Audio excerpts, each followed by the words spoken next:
Êtes-vous prêt à voyager des frontières de vos peurs aux limites de vos rêves, à rencontrer des mythes et des légendes, des diables et des anges, à vous laisser conduire sur les chemins de l'étrange? Arcanum Fabulas. Saison 7.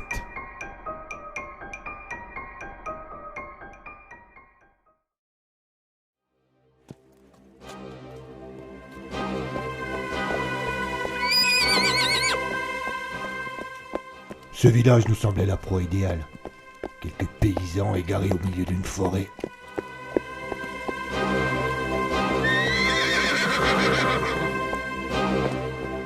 Après avoir passé le printemps et l'été à piller, après avoir défait les armées du roi à l'automne, nous aspirions à nous reposer au cours de l'hiver.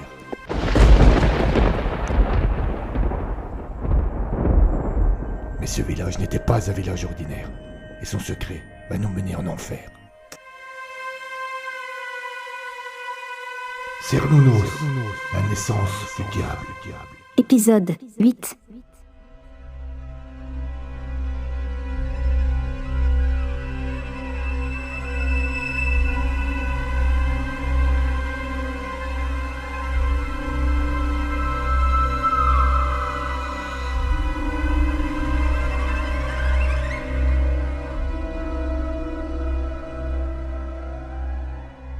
J'ai eu l'impression que la brume était encore plus épaisse, plus humide et plus froide que précédemment.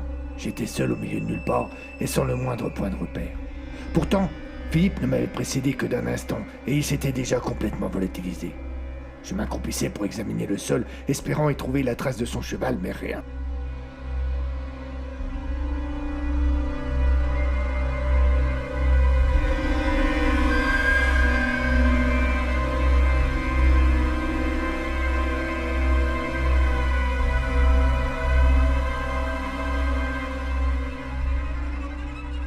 Je me relevai, tentai de percer l'opacité oppressante, en vain. Quelques pas pour m'enfoncer davantage dans ce piège redoutable et une vague hésitation. Puis, je me suis décidé. Je n'allais pas rester là, immobile, à attendre en vain. J'appelai.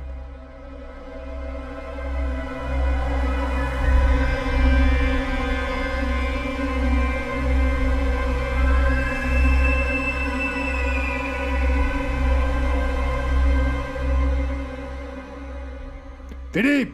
Augustin! Philippe! Augustin! Une première fois, une seconde et pas de réponse. Au troisième appel, la plainte longue et lugubre d'un loup. Immédiatement, je me mettais sur la défensive.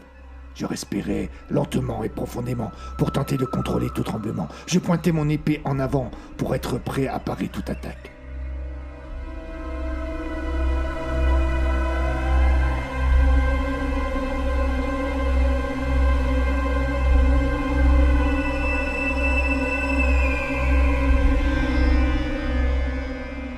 La bête apparut bientôt, semblant sortir de la brume comme un fantôme traverse un mur.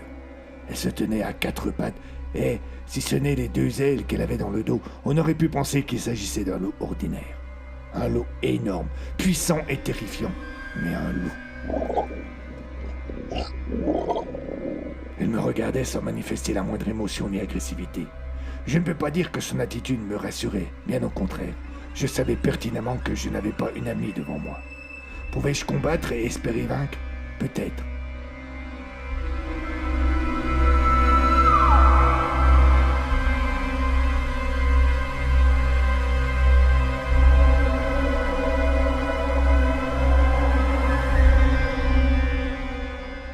Mais elle n'était sans doute pas la seule de son espèce dans les parages, et contre plusieurs monstres de cet acabit, il n'y avait que la mort comme sortie.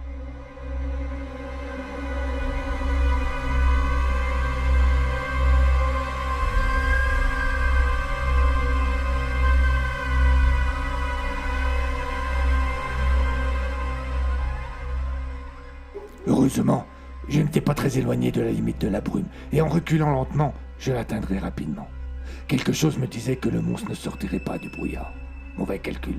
En quelques dizaines de pas, je sortais de la masse épaisse, et je sentais un soulagement immédiat. Soulagement de courte durée. La bête bondit sur moi et me renversa. J'étais à sa merci. Sa gueule ouverte sur une impressionnante rangée de canines se rapprochait dangereusement de mon visage et j'ai cru que j'allais mourir sans même avoir pu me défendre. Miracle. Elle n'avait plus qu'à fermer sa gueule pour prendre ma vie, mais au lieu de cela, elle se mit à hurler. Se redressa sur ses pattes arrière et recula doucement. Son corps tout entier dégageait une petite volute de fumée qui s'épaississait rapidement. J'ai eu l'impression que le monstre était en train de se consumer. Son cri devint de plus en plus intense et, à n'en pas douter, traduisait une douleur de plus en plus insupportable. J'aurais pu profiter de la situation pour contre-attaquer, mais sidéré par ce que je voyais, je n'y pensais même pas. La bête se retourna et plongea dans le brouillard. Ses cris cessèrent immédiatement.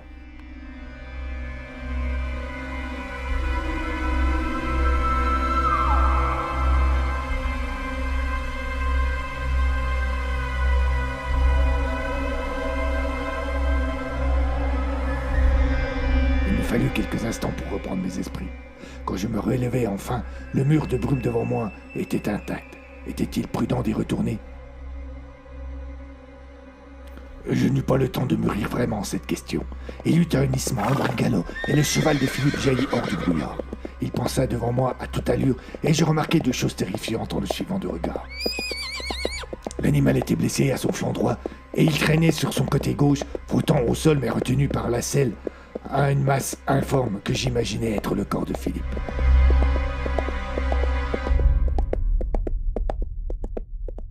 Je jetai un coup d'œil en arrière, le brouillard avait disparu. Sans demander mon reste, je me remis à courir dans la même direction que le cheval. Ce dernier finit par s'arrêter et je parvenais à le rejoindre. Un bref examen me permit de voir que sa blessure était un coup de griffe peu profond et qu'il devait être douloureux pour lui, mais ne présentait pas un grand danger. Je ne voyais pas de traces du corps de Philippe. Ce dernier avait dû finalement se détacher de l'animal. Dans ma course, et j'étais sans doute passé à côté sans le voir.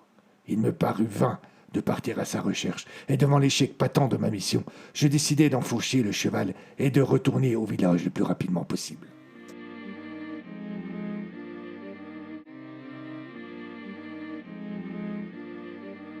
Je mettais un certain temps pour rentrer. Bien que peu grave, la blessure de mon cheval le ralentissait. De plus, les conditions demeuraient difficiles. Le sol était toujours recouvert d'une épaisse couche de neige et un froid glacial me soufflait en plein visage. J'atteignais mon but à la mi-journée.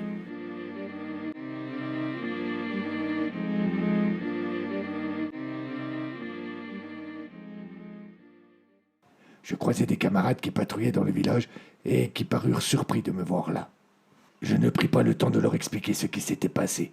Je préférais réserver mon récit pour Gaynor, Claudius et Harold.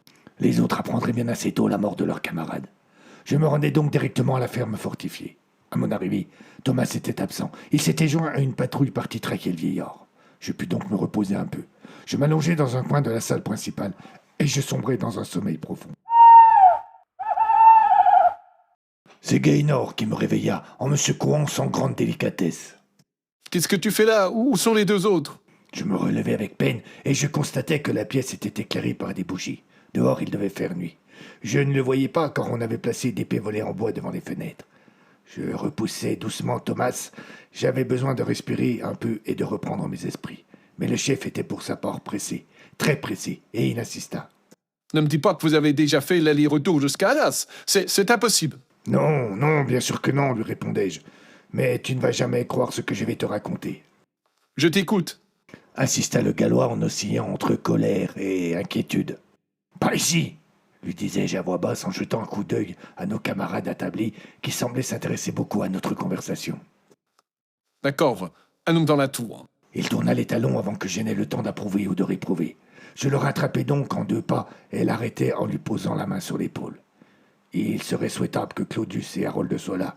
Nous allons devoir prendre des décisions.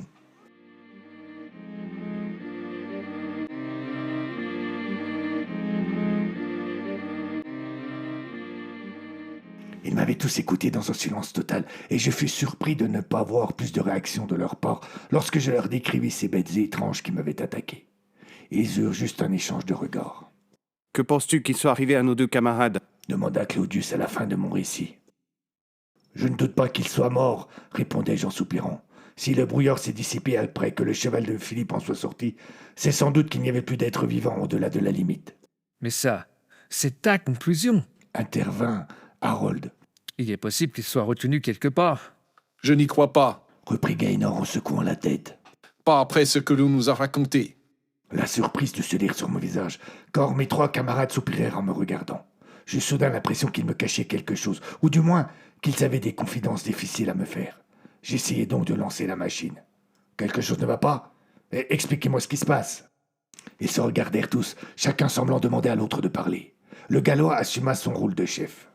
Eh bien, voilà. Expliqua-t-il. Je suis retourné interroger le vieil Harold.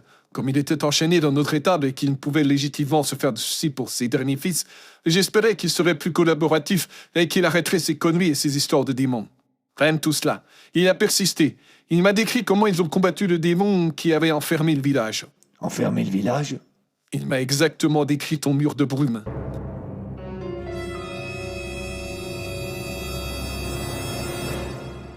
Je restai sans voix et je demandai des précisions.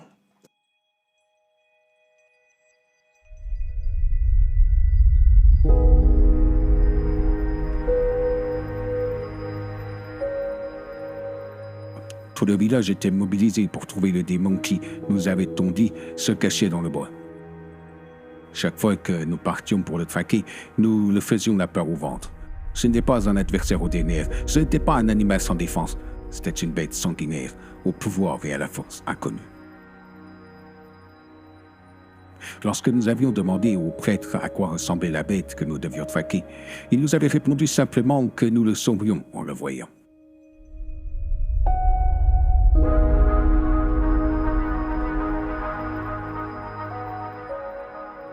Les premiers jours, nous fûmes redouillés, mais dès le 3e soir, certains d'entre nous ne rentrèrent pas. Les prêtres nous dirent que c'était de notre faute, que nous n'avions pas assez prié, que nous ne l'avions pas fait avec suffisamment de conviction. La peur monta d'un cran parmi nous, et nous renonçâmes même à aller chercher nos camarades, car la nuit était tombée.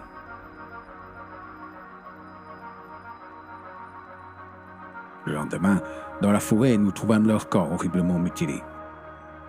Il y avait des traces de pas qui s'éloignaient des cadavres en direction du nord.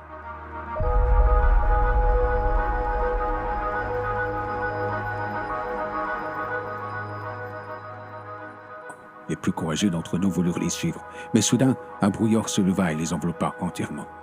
Ils en sont ressortis précipitamment, terrifiés par ce qu'ils avaient vu. Mais nous sommes rapidement rendus compte qu'une limite avait été tracée autour du village, une limite invisible certes, mais bien réelle. Dès que nous la franchissions, nous nous retrouvions dans un brouillard peuplé des plus horribles créatures qui soient. À partir de là, même les prêtres parurent perdus, et nous fûmes prisonniers du village et de nos peurs.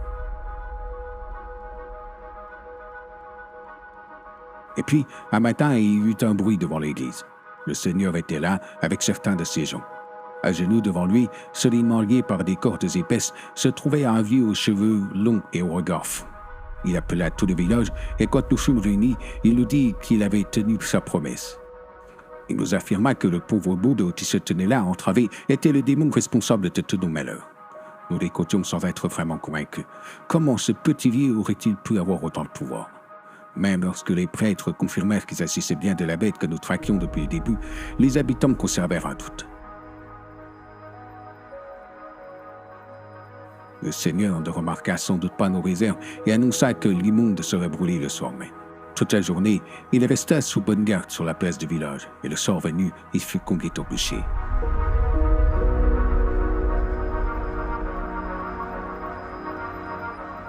Malgré nos doutes, aucun d'entre nous n'émit la moindre protestation. Même lorsqu'il fut attaché au poteau, même lorsque le prêtre récita une prière, même quand le Seigneur approcha la torche, le vieux ne prononça aucun mot, ne manifesta aucune réaction. On lui eût clairement dit qu'il n'avait aucune conscience de ce qu'il attendait. Lorsque les flammes commencèrent à consumer le bois, il n'eut encore aucune réaction. Lorsqu'elles l'encerclèrent totalement, il n'eut aucune réaction, et quand elles se mirent à lui brûler les chèvres, il éclata de rire. Un rire rauque et bruyant. Son regard devint encore plus fou, et elle se posa sur tous ceux qui étaient là. Et entre deux éclats de rire, il cria « Croyez-vous pouvoir vaincre le mal par le mal, le diable par le feu? Nous nous reverrons. » Il y eut un grondement, et un éclair frappa le bûcher et nous éblouit tant qu'il nous força à fermer les yeux. Quand nous les ouvrîmes, le bûcher était vide. Nous tombâmes à genoux et commençâmes à prier.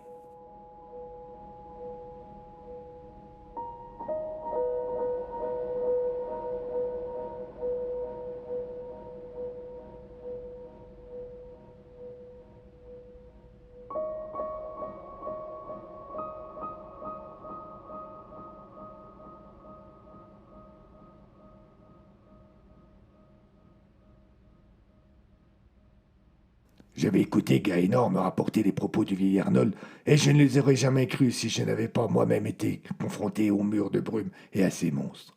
Ce que j'avais pris pour un délire d'un vieux fou semblait se vérifier, et je devais me rendre à l'évidence.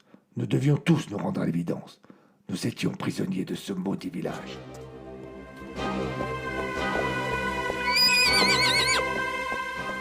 Mais ce village n'était pas un village ordinaire, et son secret va nous mener en enfer. Cernunnos, la naissance du diable.